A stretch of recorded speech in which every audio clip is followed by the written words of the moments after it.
Hoje, no nosso quadro de saúde, vamos falar sobre dor de cabeça. Aqui com a gente a doutora Gisele Teotoni, neurologista. Bom dia, doutora. Muito obrigado pela sua presença aqui conosco. Qual a principal diferença entre dor de cabeça e enxaqueca, que é uma reclamação tão comum, né? Sim. Dor de cabeça é um termo mais geral. Existem 200 tipos diferentes de dores de cabeça que os médicos costumam chamar de cefaleias. A enxaqueca é um desses 200 tipos, em que a dor de cabeça é uma própria doença, com vários sintomas associados. É uma doença neurológica que é extremamente incapacitante. Quem sofre sabe do que eu estou falando, é difícil até abrir os olhos no dia de crise. E leva esses pacientes à procura incessante por médico, por diagnóstico. É uma doença que frustra muito o paciente e o médico que não está preparado para atuar nessa doença, abordar um paciente com enxaqueca também.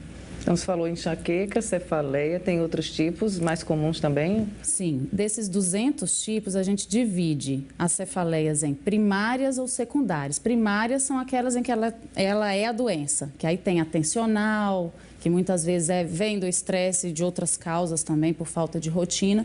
Outras mais raras, como do esforço, da tosse, da atividade sexual. E tem as secundárias, que é quando é secundária a um tumor, um aneurisma, uma sinusite, tem uma causa sistêmica ou uma causa lá no cérebro gerando aquela dor de cabeça. Então é difícil falar sobre sintomas, né? O sintoma por si só é a dor, né? Existe a dor de cabeça, agora precisa pesquisar para saber exatamente de onde vem essa dor, o que é que provoca essa dor, né? Isso, por isso que é muito importante que o paciente procure um médico para que ele consiga montar um quebra-cabeça com todos os sintomas que aquele paciente apresenta.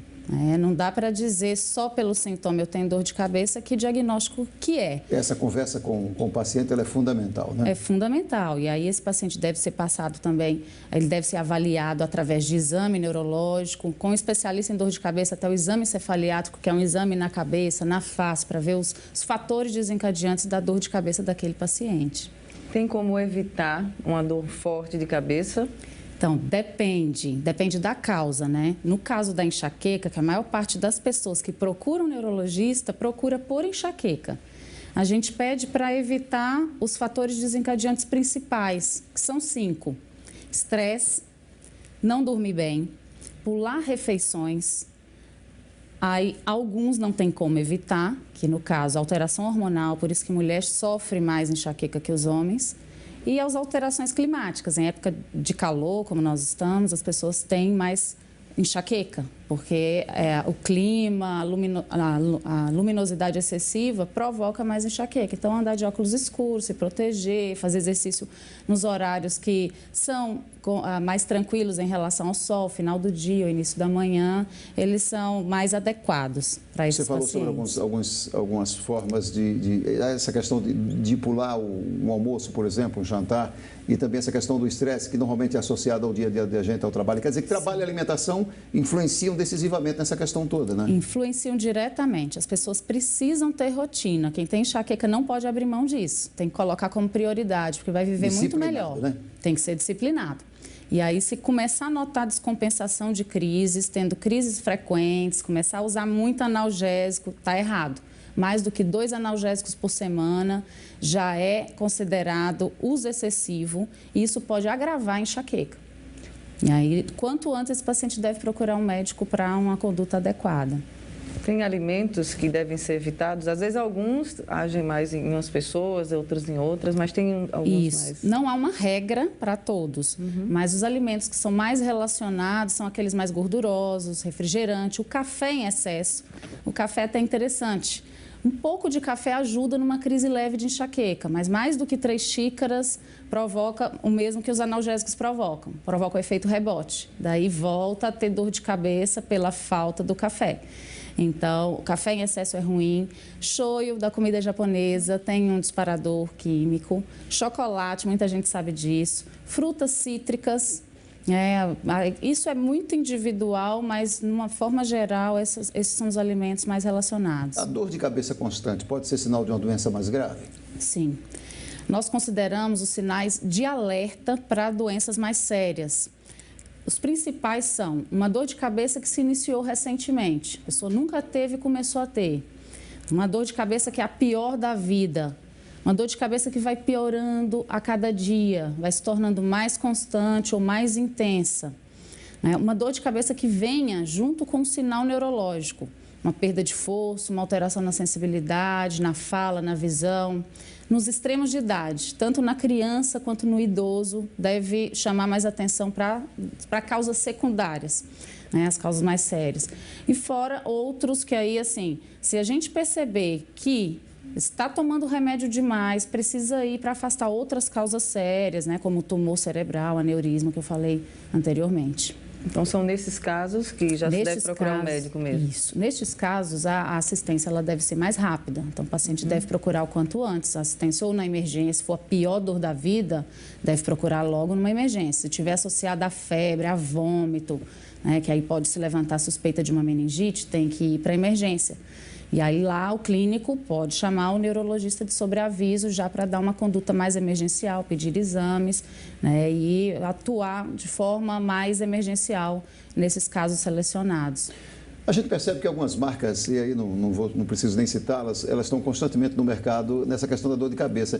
Se avançou muito nessa questão do medicamento ou não se avançou tanto, pelo menos o que aparenta ser? O que é que tem em relação a isso? Se avançou muito e as pessoas desconhecem, as pessoas acham que tratar enxaqueca é tomar analgésico. E não é a base de analgésico o tratamento de enxaqueca. Existem medicamentos que são específicos tanto para tratar de uma forma preventiva, aquelas pessoas que têm dores constantes. Estes tratamentos eles são escolhidos de acordo com o perfil de cada paciente. Então, se o paciente está em sobrepeso, pode escolher um remédio que melhore a enxaqueca e que melhore também o peso. E isso também vai melhorar a enxaqueca, porque o sobrepeso também atua como um fator de descompensação. Então, o neurologista atento, ele deve observar a melhor indicação para aquele paciente, até em relação às crises. Se são crises de leve, moderada ou forte intensidade, ele vai escolher tratamento específico para determinada crise.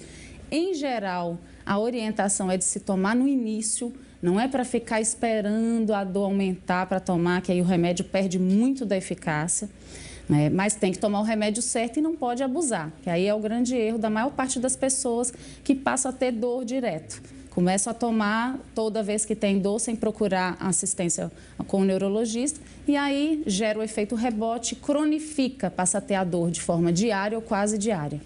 E qual é o ideal, assim? Tem gente que toma mesmo, se automedica, né? E acaba tomando esses analgésicos que compra fácil, né? Esses analgésicos mais comuns, todos eles a gente fala, mais do que 2 por semana já é considerado um uso excessivo. Tem pessoas que tomam 2 num dia só. E aí, quando vai para o neurologista, primeiro a gente precisa desintoxicar para poder iniciar um tratamento preventivo, para que aquela pessoa passe a responder a tratamentos que não estavam respondendo mais. Cada vez ela vai precisar de um remédio mais forte, que a dor vai ganhando força, né? Em muitos casos, os pacientes vão bater na emergência para tomar medicação. Muitas das vezes, até, esses pacientes são negligenciados. Uma crise de enxaqueca não é uma crise simples. Gera muito sofrimento. Até nas emergências, a gente vê um descaso. É difícil para o paciente tolerar barulho, abrir os olhos, que a luz incomoda muito. Então, não existe ainda hoje uma cultura de se valorizar uma das doenças que é considerada das mais incapacitantes. Está entre as 10 doenças mais incapacitantes. Essa dor persistente, qual o médico deve ser procurado? É o neurologista? Existem outras áreas? Como é que se faz? O médico mais indicado é o neurologista. Ainda melhor se for especialista em cefaleia, que aí tem vários associados à Sociedade Brasileira de Cefaleia. Ótimo, então. Nós queremos agradecer, doutora, a sua presença aqui no Bom Dia. Eu que agradeço. Mais uma vez, muito obrigado. Bom dia. Obrigada a vocês. Bom dia também. Bom dia.